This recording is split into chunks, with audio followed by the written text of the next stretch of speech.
ಯುದ್ಧ ಎಲ್ಲ ಆಗ್ತಾ ಇದ್ರು ಅದರ ಬಿಸಿ ಇಲ್ಲಿ ತಡ್ತಾ ಇದೆ ಅಂತ ನಾನು ಹೇಳ್ತಾ ಇದ್ದೆ. ಆದ್ರೆ ಅದು ಕೇವಲ LPG ಅಥವಾ ಪೆಟ್ರೋಲಿಯಂ ಅಂದ್ರೆ ಈ ಗ್ಯಾಸ್ ಅಂತ ಬಂದಾಗ ಹೋಟೆಲ್ ಉದ್ಯಮಕ್ಕೆ ಮಾತ್ರ ಅಲ್ಲ, ಕೈಗಾರಿಕಾ ವಲಯಕ್ಕೂ ಯಾವ ರೀತಿಯಾಗಿ ಪೆಟ್ಟು ಬೀಳ್ತಾ ಇದೆ. ಇದರಿಂದ ಇದನ್ನ ಸರಿದೂಗಿಸೋಕೆ ಸದ್ಯ ಅಥವಾ ಸ್ವಲ್ಪ ದಿನಗಳ ಕಾಲಕ್ಕೆ ಕೇಂದ್ರ ಸರ್ಕಾರ ಏನ್ ನಿರ್ಧಾರ ತಗೊಂಡಿದೆ ಇದ್ರ ಬಗ್ಗೆ ನಾನು ಎಕ್ಸ್ಪ್ಲೈನ್ ಮಾಡಿಸ್ತಾ ಹೋಗ್ತೀನಿ. ಹಾಗೆ ನನ್ನ ಕಲೀಗ ದಿಲೀಪ್ ಅವ್ರು ಜಾಯ್ನ್ ಆಗಿದ್ದಾರೆ. ದಿಲೀಪ್, ಈಗ ಈ ಪ್ರೋಪೇನ್ ಮತ್ತು ಬ್ಯೂಟೇನ್ ಅನ್ನ ಕೇವಲ LPG ಮಾತ್ರ ಬಳಸಿ ಸ್ವಲ್ಪ ದಿನಗಳ ಕಾಲ ಅನ್ನೋದ್ರ ಬಗ್ಗೆ ಡೀಟೇಲ್ಸ್ ಕೊಡ್ತಾ ಇದ್ರೆ ಯಾಕೆ ಮತ್ತು ಎಷ್ಟು ದಿನಗಳ ಕಾಲ, ಇದರಿಂದ ಯಾವ ರೀತಿಯ ಸಮಸ್ಯೆ ಉದ್ಭವ ಆಗ್ಬೋದು? ಹೌದು ಇದೆ, ಖಂಡಿತ. ಏನಂದ್ರೆ ಪ್ರೊಫೈನ್ ಮತ್ತು ಬ್ಯೂಟೇನ್ ಏನಿದೆ, ಇವೆರಡನ್ನ ಬಳಕೆ ಮಾಡಿಕೊಂಡ್ರೆ ಇವೆರಡು ಅನಿಲಗಳ ಮಿಶ್ರಣದಿಂದನೇ LPGನ ತಯಾರು ಮಾಡೋಕ್ಕೆ ಸಾಧ್ಯ. ಹಾಗಾಗಿ ಈ ಒಂದು ಎರಡು ಅನಿಲಗಳನ್ನೇನಿದೆ ಅದನ್ನ LPG ಉತ್ಪಾದನೆಗೆ ಮಾತ್ರ ಬಳಸಿ ಅಂತ ಹೇಳ್ಬಿಟ್ಟು ಕೇಂದ್ರ ಸರ್ಕಾರ ನಿರ್ಬಂಧ ಏರ್ಬಿಟ್ಟಿದೆ. ಈ ಮೂಲಕ ಏನು ಅಂದರೆ ಸಮಸ್ಯೆ ಬಗೆಹರಿತಾ ದೇಶದ ಜನರಲ್, ಅದರಲ್ಲೂ ಗೃಹ ಬಳಕೆ LPG ಮತ್ತು ಹೋಟೆಲ್ LPGಗೆ ಯಾವುದೇ ರೀತಿಯಾದಂಥ ಗ್ಯಾಸ್ ಕೊರತೆ ಉಂಟಾಗಲ್ವಾ ಅಂತ ಹೇಳ್ಬಿಟ್ಟು ಸಮಾಧಾನ ಮಾಡ್ಕೊಳಕ್ಕೆ ಖಂಡಿತ ಸಾಧ್ಯ ಇಲ್ಲ. ಯಾಕೆಂದರೆ ಯಾವಾಗ ಒಂದು ಈ ಪ್ರೊಫೈನ್ ಬ್ಯೂಟೈನ್ನ LPGಗೆ ಮಾತ್ರ ಬಳಸಿ ಅಂತ ಹೇಳಿದಾರೋ, ಈ ಮೂಲಕ ನಮ್ಮ ದೇಶದ ಇಡೀ ದೇಶದ ಒಂದು ಕೈಗಾರಿಕಾ ವಲಯಕ್ಕೆ ದೊಡ್ಡ ಮಟ್ಟದ ಪೆಟ್ಟು ಬಿದ್ದಿದೆ. ಯಾವ ರೀತಿ ಅಂದರೆ ಈ ಒಂದು LPGಗೆ ಬಳಸೋಂಥ ಈ ಒಂದು ರಾಸಾಯನಿಕಗಳೇನಿದ್ದಾವೆ ಅನಿಲಗಳು, ಇದರಿಂದ ಎಥೈಲಿನ್ ಮತ್ತು ಪ್ರೊಫೈಲಿನ್ ಸೇರಿದಂತೆ ಹಲವು ರೀತಿಯ ಒಂದು ಅನಿಲಗಳು ಮತ್ತು ಪೆಟ್ರೋಕೆಮಿಕಲ್ಸ್ ಉತ್ಪಾದನೆ ಆಗುತ್ತೆ. ಈ ಒಂದು ಪೆಟ್ರೋಕೆಮಿಕಲ್ಸ್ ಏನಿದ್ದಾವೆ ಇವನ್ನ ಹಲವು ರೀತಿಯಾದಂತಹ ಒಂದು ಕೈಗಾರಿಕೆಗಳಿಗೆ ಬಳಸಲಾಗುತ್ತೆ. ಮೊದಲಿಗೆ ನೋಡೋದಾದ್ರೆ ರಸಗೊಬ್ಬರ ಕೈಗಾರಿಕೆಗೆ ದೊಡ್ಡ ಹಿನ್ನಡೆ ಆಗುತ್ತೆ ಇದರಿಂದ. ಏನಂದ್ರೆ ಅಮೋನಿಯಾ ಇರ್ಬೋದು, ಯೂರಿಯಾ ಇರ್ಬೋದು, DAP ಉತ್ಪಾದನೆ ಕುಸಿತ ಆಗುತ್ತೆ.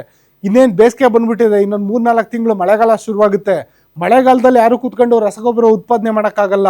ಈಗಲಿಂದನೇ ರಸಗೊಬ್ಬರ ಉತ್ಪಾದನೆ ಮಾಡಿ ತಯಾರು ಮಾಡಿ ಇಟ್ಕೊಂಡು ಸಪ್ಲೈ ಚೈನ್ ಮೂಲಕ ಅದನ್ನ ಹಳ್ಳಿಗೂ ತಲುಪಿಸ್ಬೇಕಾಗುತ್ತೆ ಮಳೆಗಾಲ ಆರಂಭಕ್ಕೆ ಮುನ್ನ. ಇಲ್ಲ ಅಂದ್ರೆ ಭಾರಿ ಹೊಡೆತಕ್ಕಾಗಿದೆ ಮುಂದಿನ ಮಳೆಗಾಲಕ್ಕೆ. ಆದರೆ ಈಗಲೇನೆ ಬೇಸಿಗೆ ಹೊತ್ತಲ್ಲೇ ಈ ಒಂದು ಅಮೋನಿಯಾ, ಯೂರಿಯಾ ಮತ್ತು DAP ಉತ್ಪಾದನೆ ಕುಸಿದ ಆಗುವಂಥ ಸನ್ನಿವೇಶ ಸೃಷ್ಟಿಯಾಗಿದೆ.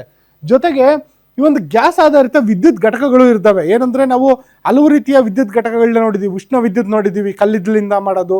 ಸೌರ ವಿದ್ಯುತ್ ನೋಡಿದ್ದೀವಿ, ಮತ್ತು ಪವನ ವಿದ್ಯುತ್ ನೋಡಿದ್ದೀವಿ, ಅದೇ ರೀತಿ ಅಣು ವಿದ್ಯುತ್. ಜೊತೆಗೆ ಗ್ಯಾಸ್ ಆಧಾರಿತ ವಿದ್ಯುತ್ ಘಟಕಗಳು ಕೂಡ ಇದ್ದಾವೆ. ಯಾಕೆಂದ್ರೆ ಅದು ನಿರ್ವಹಣಾ ವೆಚ್ಚ ಈಸಿ ಅನ್ನೋ ಕಾರಣಕ್ಕೆ ಅದಕ್ಕೆ ವಿದ್ಯುತ್ ಸರಬರಾಜು ಏನಾದ್ರು ಸ್ಥಗಿತ, ಅದಕ್ಕೆ ಏನಾದರೂ ತೈಲ ಇದು LPG ಸರಬರಾಜು ಸ್ಥಗಿತ ಆದರೆ ಆ ಸಂದರ್ಭದಲ್ಲಿ ಏನೊಂದು ಇವಾಗಲೇ ಬೇಸಿಗೆ ಇದೆ, ಲೋಡ್ ಶೆಡ್ಡಿಂಗು ಈಗಾಗಲೇ ಶುರುವಾಗುತ್ತೆ. ಆ ಲೋಡ್ ಶೆಡ್ಡಿಂಗ್ಗೆ ಇದು ಕೂಡ ಒಂದು ಕಾರಣ ಆಗ್ಬೋದು ಪ್ರಮುಖವಾಗಿ. ಮತ್ತೊಂದು ಪ್ಲಾಸ್ಟಿಕ್ ಉದ್ಯಮಕ್ಕೆ, ಪ್ಲಾಸ್ಟಿಕ್ ತಯಾರು ಮಾಡೋಕ್ಕೆ ಮತ್ತು ಪ್ಯಾಕೇಜ್ ಉದ್ಯಮಕ್ಕೆ ಬೇಕೇ ಬೇಕು LPG ಸೇರಿದಂತೆ ಏನೊಂದು ಪೆಟ್ರೋಲಿಯಂ ಉತ್ಪನ್ನಗಳೇನಿದ್ದಾವೆ ಅದು 100% ಬೇಕೇ ಬೇಕು. ಒಂದು ವೇಳೆ ಅದು ಸಿಗದಲ್ಲೇ ಹೋದರೆ ಪ್ಲಾಸ್ಟಿಕ್ ಮತ್ತು ಪ್ಯಾಕೇಜಿಂಗ್ ಉದ್ಯಮ ಇದೆಯಲ್ಲ ಅದಕ್ಕೂ ಭಾರಿ ದೊಡ್ಡ ಹೊಡೆತ ಬೀಳುತ್ತೆ. ಪ್ಲಾಸ್ಟಿಕ್ ತಯಾರಿಕೆಗೆ ಕೂಡ ದೊಡ್ಡ ಪೆಟ್ಟು ಬೀಳುತ್ತೆ. ಮತ್ತೊಂದು ಈ ಅಲ್ಯೂಮಿನಿಯಂ, ಸ್ಟೀಲು, ಸಿಮೆಂಟ್ ಉದ್ಯಮಕ್ಕೂ ಕೂಡ ಹೊಡೆತ ಬೀಳುತ್ತೆ. ಅದು ಹೆಂಗೆ ಅಂದರೆ ಅದಕ್ಕೆ ಇಂಧನ ಬೇಕು. ಆ ಇಂಧನದ ಅಗತ್ಯತೆ ಇರೋ ಕಾರಣದಿಂದಾಗಿ ಆ ಉದ್ಯಮಕ್ಕೂ ಕೂಡ ದೊಡ್ಡ ಮಟ್ಟದ ಹೊಡೆತ ಬೀಳೋ ಸಾಧ್ಯತೆ ಇದೆ.